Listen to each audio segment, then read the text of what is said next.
evening, viewer. Welcome to our active English version, viewer. In his meeting with US President Donald Trump at the White House, Pakistan Prime Minister Shehbaz Sharif seemed to have echoed that Washington helped it secure a ceasefire understanding with India during Operation Sindoor. Sharif and Pakistani Army Chief Field Marshal Shehbaz Sharif met Trump at the Oval Office on yesterday, Thursday. The meeting took place on the sidelines of this week's UN General Assembly. India has consistently denied claims that Donald Trump mediated the ceasefire with Pakistan after the 4-day intense fight between the two South Asian neighbors.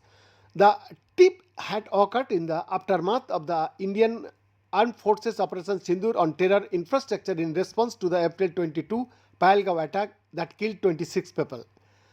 Despite the denial from India, the US President has repeatedly claimed that he helped the two nuclear-armed neighbors achieve the ceasefire understanding, preventing further escalations of the tension. The most recent statement on this from Trump was heard in his speech at the UNG this week.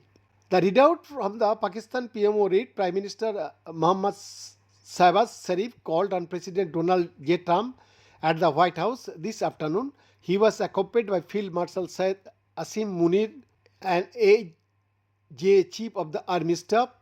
During their warm and cordial meeting, the Prime Minister expressed his deep admiration for President Trump, describing him as a man of peace who was engaged in sincere efforts to end conflicts around the globe.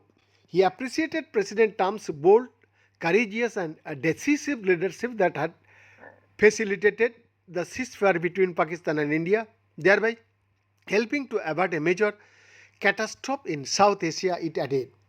In their discussions about the Middle East, Sharif also lauded Trump's efforts to bring an immediate end to the war in Gaza, especially over his initiative to invite key leaders of the Muslim world in New York for a comprehensive exchange of views for restoration of peace in the Middle East, in particular Gaza and the West Bank. Behind this exclusive report, active English, Delhi, Bharat.